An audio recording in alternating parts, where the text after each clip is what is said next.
Hi, it's Louis Ortiz from the HGTV featured Louis Ortiz Group, and today we're going to be reviewing some strategies on how you can get your offer accepted. So let's get started right away, and be sure to stay to the very end for some bonus tips. Number one, your agent should have really great communication with the listing agent. It's important to ask that listing agent of the property that you're interested in, what's important to the seller in getting the property sold? Is it only price, or are there some other intangibles that maybe we're not aware of? So very important to contact the listing agent, find out what's important to the seller.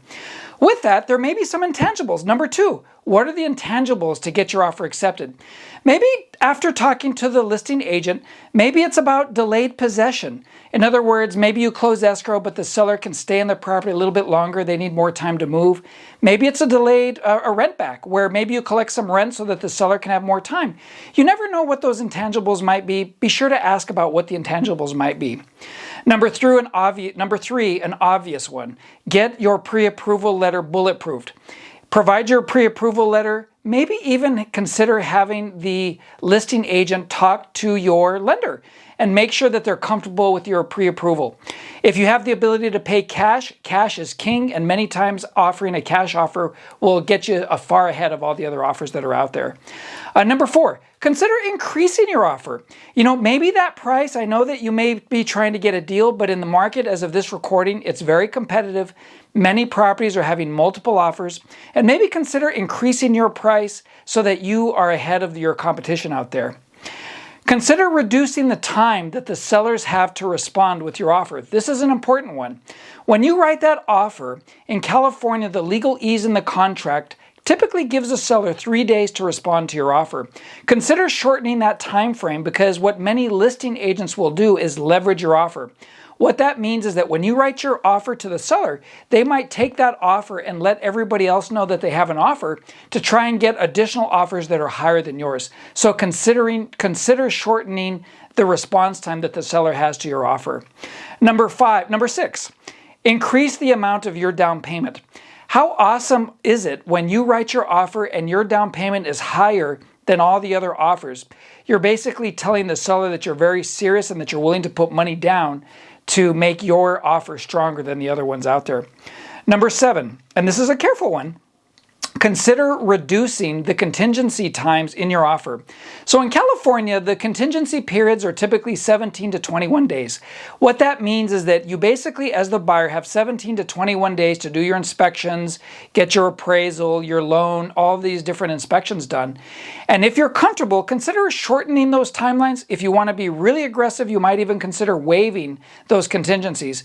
Be very careful with that, as there is risks involved with that as well. Consider an escalation clause. So basically what an escalation clause is, it says that you may increase your offer up to a certain amount. You have to be very careful with escalation clauses, because some sellers will use those against you. But it basically says that if another offer comes in, you're willing to increase your offer by, say, $1,000 or $5,000 or whatever the case may be. Contact an agent of our team if you have more questions about escalation clauses. There's a lot more to go into regarding that. And finally, the last item that I want to suggest is writing a cover letter. Now, cover letters are a very, very tricky topic right now. In the past, we would always recommend writing a personal cover letter, sharing with the seller a little bit of personal information about you, why you're going to love this home. However, in just the last few years, there's been several lawsuits regarding cover letters because they border on fair housing laws and restrictions. In other words, some buyers have said that they did not get a property because of the information they put in a cover letter. So as of the date of this recording, we have to be very careful when writing cover letters, and it might be better to stick to just the facts. Now, all the information in this video is for your information. However, I want to make sure that I point out I am not an attorney and cannot give legal advice. And if you really feel strong about writing a cover letter, I would suggest talking to your agent or an attorney to make sure that you don't risk any fair housing laws. In fact, in some states and some brokerages, they won't even allow them to be written, or they will not even present them to the sellers. So be careful about cover letters. Okay, now the bonus tip. Now, if you are a seller and you're getting all of these offers from all these different buyers, and some buyers have used this strategy as well, be very careful about the buyer that writes the offer that is significantly higher over the other offers.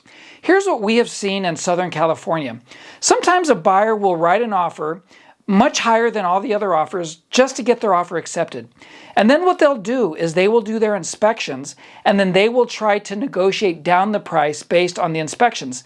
They may ask for credits or repairs, and that gets the price back more in line with the other ones. Be careful with that. For buyers and for sellers, that's also a bonus tip. If you have any questions about real estate, please contact any member of our team. Our experienced agents can help you navigate and answer these questions and help your offer get accepted.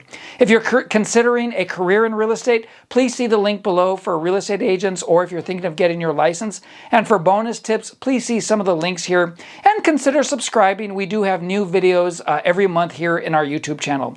Thanks for watching, and contact any member of our team if we can help you with anything with real estate.